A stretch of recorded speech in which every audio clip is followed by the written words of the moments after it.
Hey y'all, welcome to Hillbilly Garage.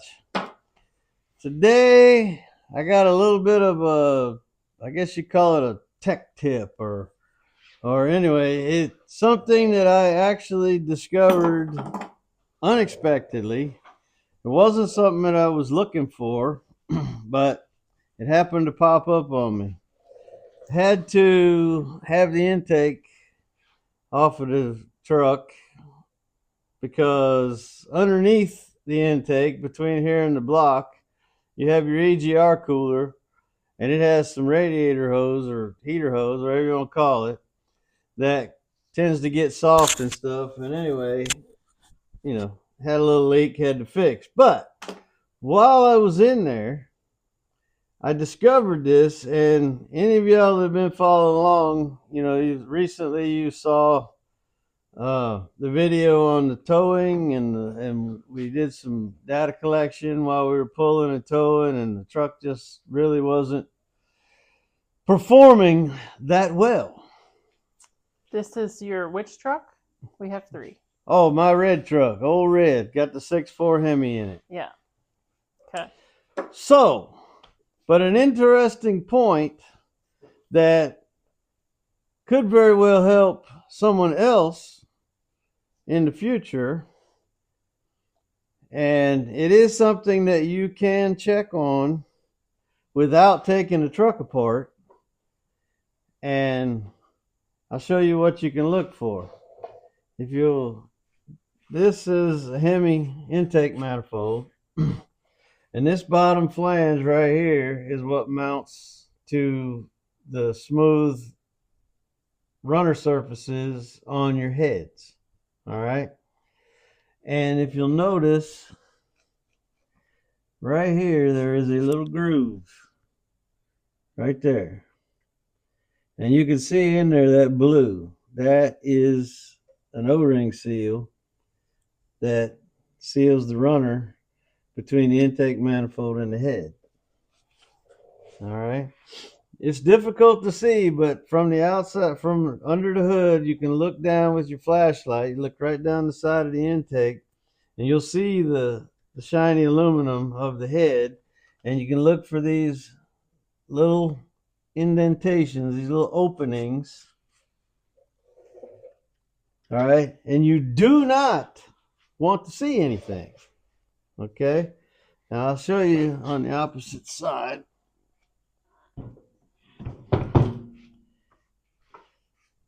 These O-rings right here are what creates the seal between the runners in your intake and the runners in your head going to your intake valves on your heads. And it's just a square seal, plastic, rubber, well, it's rubber, and fits neatly into these grooves. And you can see that even this one, even though I just pulled it out of there, it doesn't really want to go back in properly. Whoa.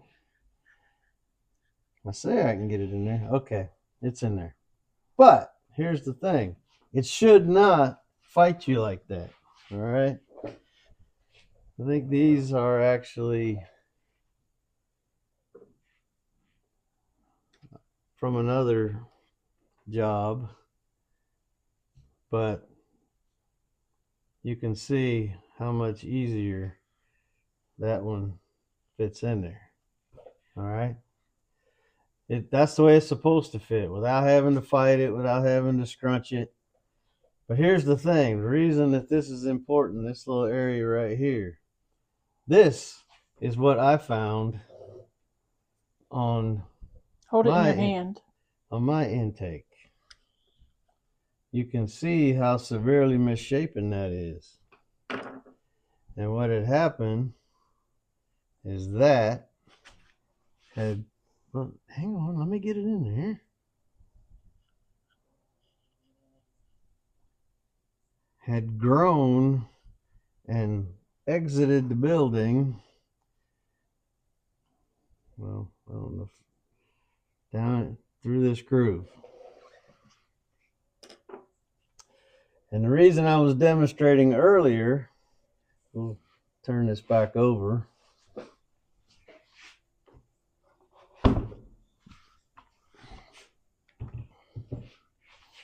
You would be able to see this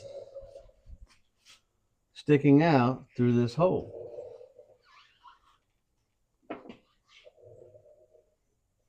And that would be wrong. Because what I found while I was in there, you see your oil fill neck comes through this passageway right here. This is where you add oil through your fill neck down into the crankcase. And it has these black dog bone looking seals. There's one on that side and there's one on this side.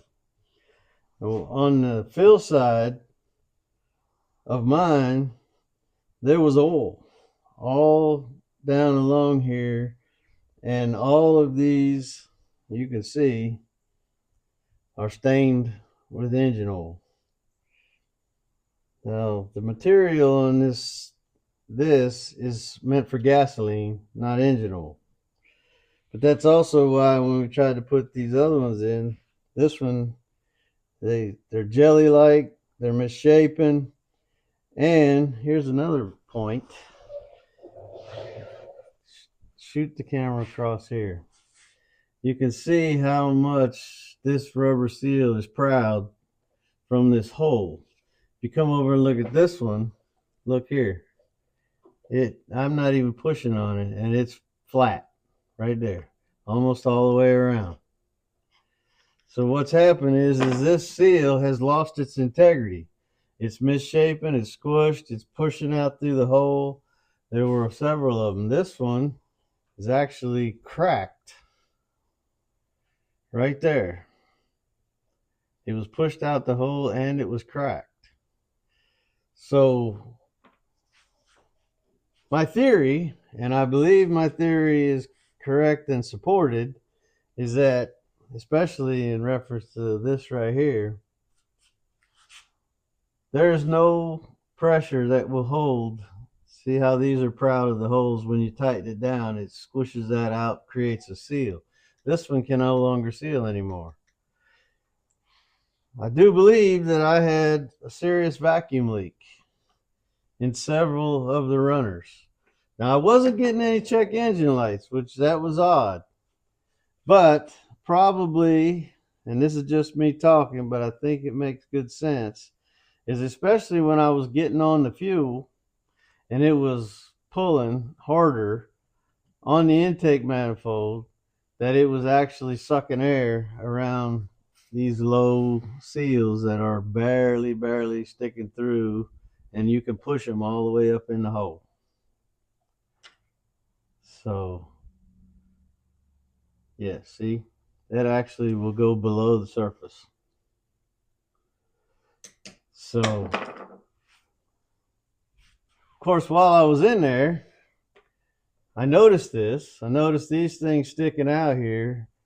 And the reason that I'm bringing this up is this is something that you can check on your vehicle, on your Hemi, without taking a single thing apart.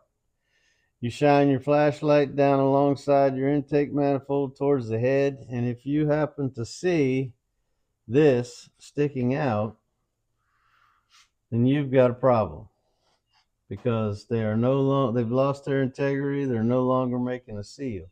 And like I said, what had happened is my oil seal was leaking, and oil had made its way down through here and ruined all of these seals, which are meant for gasoline. I'm sorry. And these kits are relatively cheap, about $20 or less, I believe it is, $18. You get new oil seals and you get new intake runner seals. They go in very easy. Just take the seal out, get you a screwdriver or a pick, and go through and clean any oil out of this groove. Screwdriver is actually going to be better than a pick. Get in there, wipe away all of the contaminants, a little bit of brake clean, clean those out, dry them out, put in a fresh set of seals, both intake runner and oil galleys, and bolt them back on. These intake manifolds are held down with 10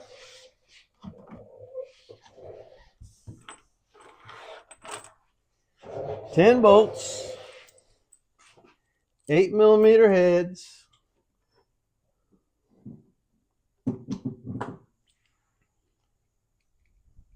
hand ratchet, electric ratchet, whatever you got. Of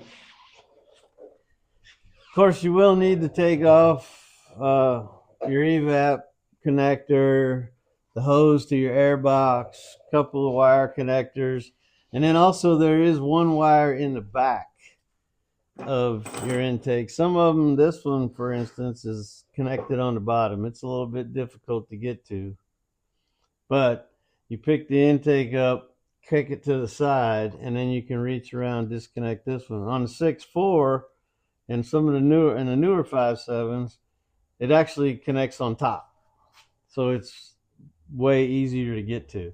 Don't you want to drain your fuel too? Well, before yes, you take that off of you there? do. You need to Unplug your battery. Unplug the battery. Well, before you do that, you pull the fuel pump fuse, start it up, let it run out of fuel.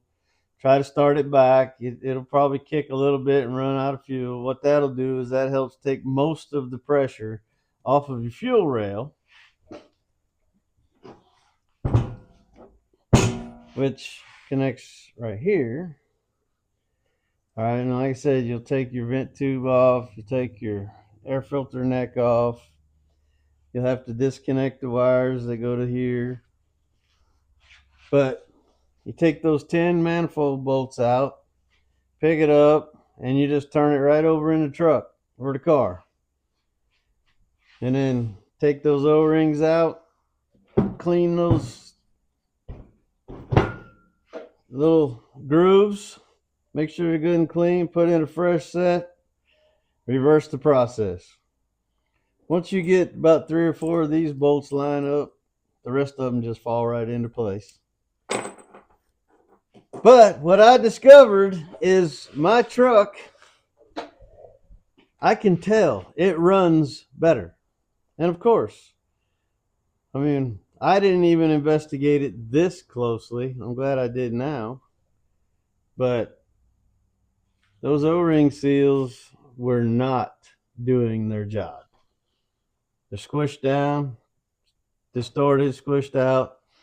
So I had vacuum leak, which is gonna just make, throw off your air fuel mixture and make your vehicle just generally run bad.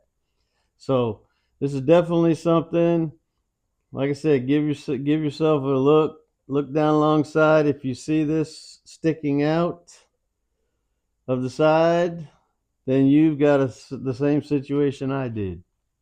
If it's not, then you're in good shape. And because it comes on so slowly that I didn't notice that it wasn't running as well as it should, because it's a gradual digression. But as soon as I've got new gaskets in there and got everything back down tight and plugged in, I immediately noticed a difference in the way it runs.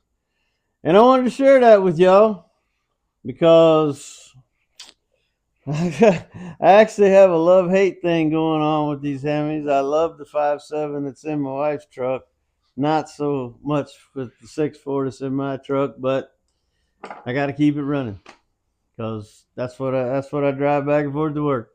But I wanted to share that with y'all. Hopefully, maybe it'll help somebody. Please like and subscribe. Continue to visit back here with us at Hillbilly Garage. Go to hillbillygarage1215.biz.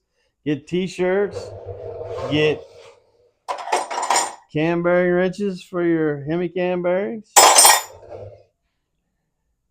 One other thing that we'd like to add is doing all this costs money. And if you'd like to help Hillbilly Garage, you can reach down and touch that super thanks button, and it'll just ask you for a small donation, and we'd really appreciate that if you could help us with that. $1.99 all the way up to as much as you want. Yeah, $1.99 to wherever the limit is, but any help that we could get, we'd really appreciate it. Thank you. And share with all your friends and keep coming back. And we'll see y'all. Bye.